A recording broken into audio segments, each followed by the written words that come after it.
CWC Family Connections. I'm here with Pastor Judy. I just wanted to say we're sorry about missing the last couple weeks. Things just got a little bit crazy. There's been so much on the go, and it was just a question of being able to tie together, and we weren't able to do it. But we're here tonight, and we're back on track, right, Judy? We are. The last couple weeks were not because we weren't all in. It's just because we were busy with a couple of things. But that was your message this weekend, all in, about being all in. And you know what really amazed me, and I love the way you opened it up, because when I think of all in, I think of biblical characters, maybe like Moses or somebody like that went all out. And it's easy to sit back and say, yeah, but that was Moses.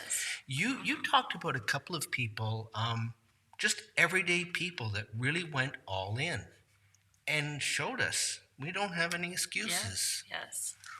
Yes. Well, interestingly enough, last Thursday I had lunch with a couple, and I was talking to her a little bit about the message, and she was talking to me about her dad, and his name was Norman Benz. Now, probably not everybody remembers the name of Norman Benz, but I'll tell you what, I'm always going to remember it after reading this. It's just incredible. Norman was active in World War II, and his plane was a P-47, if you know what that is. I didn't know what it was, but it's a fighter airplane. And he was flying over France to take care of his bombing run for the day when he was hit direct on the window thing on The cockpit? Yeah, right, just right where he's sitting. And that alone would have been enough to take someone out, I would think, because, all the glass, all the metal, all the everything just, it was terrible. He couldn't see to fly because of all the blood. And so the Air Force said this about him: Norman Benz distinguished himself by extraordinary bravery and courage in action on an armed reconnaissance mission over Remming, France. And he not only received this direct hit, but he still had more spots that he was supposed to go to. And when he swung his plane around and made a big semicircle and went back and finished all of his work, and then he called in and told that he'd been hit, when of course they told him to go back to the base. Mm-hmm. Well, by then he was bleeding so much that he couldn't see to fly the plane, and really, that it was the Lord that helped him fly that plane. Yeah. So he completed his bombing run. He was exactly on target for all of his runs.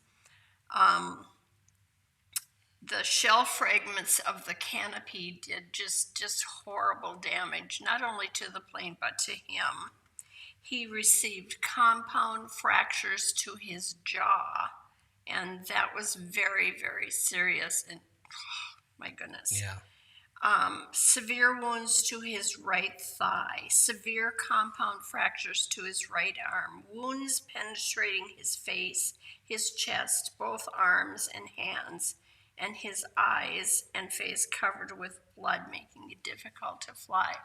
And when he got the okay from the person in charge that he should head back to the base, he tried the best he could to go in that direction. And as he was nearing the base, as the Lord would have it, through the blood on his face, he was trying to open his eyes so he could see where he was, and he saw the steeple of a church that was by the base that he had seen so many times when he had landed. And he landed the plane perfectly. And there's certain procedures that you have to go through when you land the plane. And he did all of those things, like put down the flaps and do everything that you have to do. He did everything perfectly. And then, of course, the medics were there giving him plasma. And when the surgeon arrived, he said, you really can't move him because he can only make it for a couple of minutes more. Mm-hmm. It's incredible to keep going to that point. And we're talking about being all in. Like if you believe in something, if God speaks to you, like don't quit until you're done, or the Lord tells you that you're done. Well, he ended up going to college. If you can imagine, his wife went to college. He was the head of 3 very prestigious businesses. Wow. It's just a wonderful, wonderful story. And it just brought about the point that I was trying to make. Don't give up. Don't quit. Be all in. People quit on their marriage, quit on their job, would just like something goes wrong and it seems overwhelming to try to fix it and put it back together. Yep. But the Lord really is the Lord. He is. And he's able to put those things back together. And boy, I'm telling you, I thought about it all day and all night and all night and all day. Because I think, that's something that generation really believed in. In fact, on the way over here, before I got here, I was listening to an interview by Clarence Thomas. And it was kind of his life story and how he got where he did. And he didn't get there by quitting. Yeah. He had a wonderful influence in his life, his grandfather that told him to be all in. If he believed in it, be all in. Keep going, even if everyone is against you. Keep going, keep going, keep going. And I think that generation was normal for them. There was a lot of that taught in homes. A lot of children got that teaching. And then as time went on, we kind of forget it. Don't know. Well, and as you were talking, what came to me is this. We can't expect the best if we're not willing to put in all the effort that's required. Yes. And I think, to put that into a spiritual context, Yes. We want all these blessings from God. We want him to do this. We want him to do that. But sometimes maybe we're not so all in on our part. Yes. There's a lot of people that have been called into things like missions fields. Yes. I think of... Then it was too hard. Yeah. Yeah. Pastors that have, Yes. given up so much to go into churches in impoverished areas, inner city mission type things. There's just so many people that have just decided that what I have is God's, and he can call me to use it any which way he wants, anytime he wants, for any purpose he wants. And sometimes I just wonder, it's easy to say we're all in when we're not being asked for something. Right. Yes, you're right about it. When we say that we're all in, we don't know exactly what that means. Nope. So, And the other thing I thought of though is it's funny that you brought this up because this was actually something that a men's group that I'm a part of had discussed not so long ago, and one of the things we were saying is that for some of us, I mean, I get involved in a lot of different men's ministries. I'm meeting with guys down in the cities still. I'm meeting with guys up here. yeah. That's me. And that's what I feel I'm called to do. I can't look at another man, for example, No. and say, you're not all in because you're not doing what I'm doing. We have to be careful that we don't cross the line and assume our vision of all in and what God has called us to do Right. is the same as everybody else. I'm not going to fly a plane over Remming, France. I'm certainly glad I didn't get called to do something like Yes. that. I mean, Yes. when I think of some of the things that people have been called to do, that's just one story from the war. I know that there are people out there with so many horror stories from that, and of people who gave all, who were all in. And really, when you think of it, we have life pretty easy here, but I think that's changing. I think, when I look at the messages that you've had, that God has given to you to present, Pastor Pete, Pastor Jason, so I think we're being called to step it up a little bit. We need to be all in. We can't be, and I think the church needs to wake up and realize that we're not a Sunday country club. That's right. Years ago when we lived in the country, I had a neighbor who was just a glorious Christian. And the Lord used her so much over the years. And one thing that she's really known for is if you move into a new neighborhood, she's the first person there with a fresh baked loaf of bread. Yeah. To sit down and say, let's have a cup of coffee. And she really ministered to me when I moved in, not knowing anyone in the community, not knowing what the community was like, and to have someone come to your house and you could smell the fresh bread. And, so sometimes we think that when God calls us to do something, it's something big and grand and grandiose, and sometimes it's just He gives you a gift that opens doors for you so that you can minister to people. Exactly, because we've lost community. We've lost the sense of communities so seriously. We drive up to our house, and as we're driving up to it, we hit the button. The garage door opens. We drive in. The garage door closes, and we're in our own little world there. And really, we're not all in our communities. We're not all in for our neighbors. And well, when you were a boy, did you go visiting with your parents? Sure did. I did too, and that's what we did for.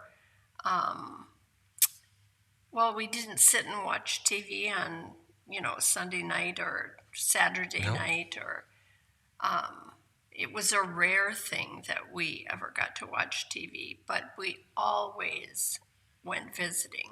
And it was always the older people, and the little kids came along. Except in Canada, it was hockey night in Canada on Saturday nights, and we watched that. So, but a lot of times people came over to watch it with us. So, yes, I remember that growing up, and how when I got to a certain age, I thought I was too old for that, to go and sit and visit with the old folks. And then as I got a little older from there, I realized what a valuable gift that was. Yeah, it is. So we could use a little of that.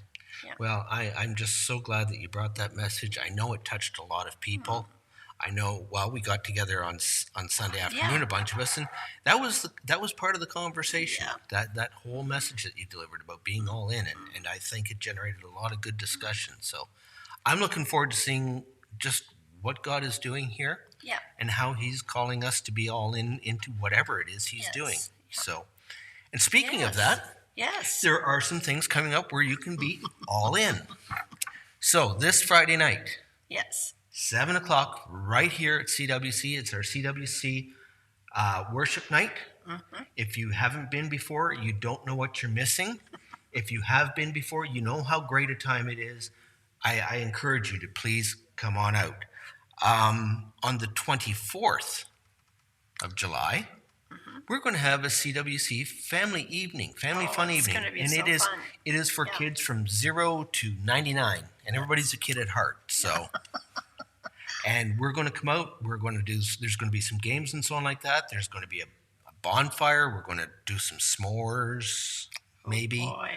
That sort of thing. So again, another opportunity for us to get together in community and just enjoy being around each other in the presence of God. Two last things. This Thursday, Train Park in CWC. That's right. If you have a heart for the community, I don't know anybody who doesn't.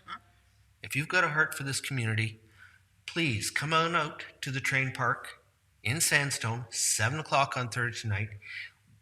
The men's group from CWC is hosting a community evening of prayer where everybody is welcome. Even the girls. Even the girls. And that's going, because I know girls can pray us under the table. I mean, there are some really big prayer warriors here.